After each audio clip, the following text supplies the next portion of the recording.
అయితే ఇక్కడ ఫస్ట్ మనం ఒకసారి వీడియో చూద్దాము. ఈ వీడియోలో నవంబర్ 19, 2021లో అటు చంద్రబాబు నాయుడు ఆయన సభలో ఉన్నప్పుడు అసెంబ్లీలో ఆయన మాట్లాడుతున్నప్పుడు ఒక విధంగా దానికంటే ముందు రోజు అంబటి రాంబాబు ఆయన చంద్రబాబు నాయుడు వాళ్ళ భార్య పైన అసభ్యకరంగా మాట్లాడడము, దాని తర్వాత మిగతా వాళ్ళందరూ కూడా దానికి వంతాసు పలకడము, అండ్ అలాగే అప్పటి సీఎం అయినటువంటి వైఎస్ జగన్మోహన్ రెడ్డి వెక్కిలి నవ్వులతో వాళ్ళని ప్రోత్సహించడం, ఇవన్నీ ఆ రోజు చూసాం. అయితే ఆ రోజు ఆయన మాట్లాడిన మాటలు ఒక్కసారి మీరు వినే ప్రయత్నం చేయండి.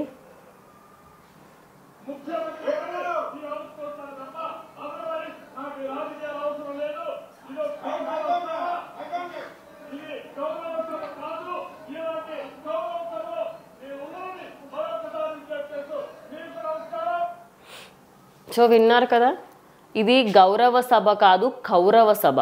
అంటే ఇది ఒక సభనే కాదు, అసలు ఇక్కడ నుంచి నేను వెళ్ళిపోతున్నాను, మళ్ళీ సీఎం అయితేనే ఇక్కడికి వస్తాను అని ఆయన చెప్పినటువంటి ఆ మాటలు ఇప్పుడు నిజం గెలిచింది, నిజాయితీ గెలిచింది అనేటువంటి ట్వీట్స్ అయితే మనం చూస్తున్నాం. ఎందుకంటే రాష్ట్ర వ్యాప్తంగా అటు ఎక్కడ చూసినప్పటికీ కూడా చంద్రబాబు నాయుడు మీద వాళ్ళు అన్నటువంటి మాటలు కానివ్వండి, లేకపోతే సో ఎప్పటికీ చూసుకున్నప్పటికీ కూడా, ముందు చూసుకున్నా ఇప్పుడు చూసుకున్నా, ఎప్పుడు కూడా ఒక మాట కాదు రెండు మాటలు కాదు, వాళ్ళ భార్యల్ని, కొడుకుల్ని, పిల్లల్ని, ఆఖరికి దొరికితే వాళ్ళ ఇంట్లో ఉన్న పని మనుషుల్ని కూడా అనే లెవెల్కి దిగజారిపోయినుండే వైఎస్ఆర్సీపీ నేతలు.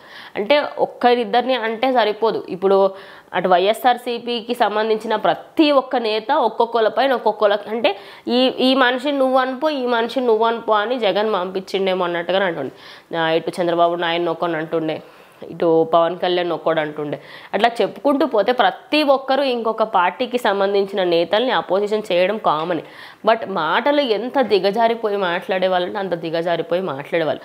కానీ ఈరోజు జూన్ 21న మనకైతే ఇక్కడ ఈ వీడియో చూడండి. ఇప్పుడు ఈ వీడియో చూస్తే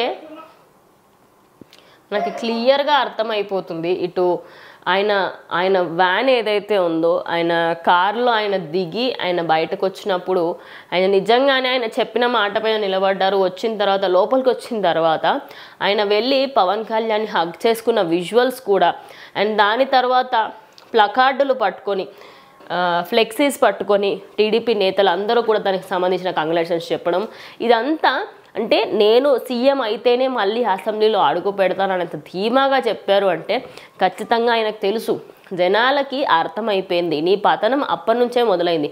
అంటే ఆయనకి జగన్మోహన్ రెడ్డి పతనం ఆ రోజు నుంచి కంటిన్యూస్గా డౌన్ఫాల్ అవుతూ 11 సీట్లకి లాస్ట్ ఎండ్ అయిపోయిందని అయితే చెప్పుకోవచ్చు. ఇటు ఎప్పుడైతే ఆయన వాకౌట్ చేశారో ఆ రోజు ఆయన వాకౌట్ చేయకపోయి ఉంటే ఇప్పుడు జనాలు ఖచ్చితంగా మళ్ళీ అటు జగన్మోహన్ రెడ్డి వైపు మొగ్గు చూపించడానికి ఇంకా ఆసక్తి ఉండేది వాళ్ళకి.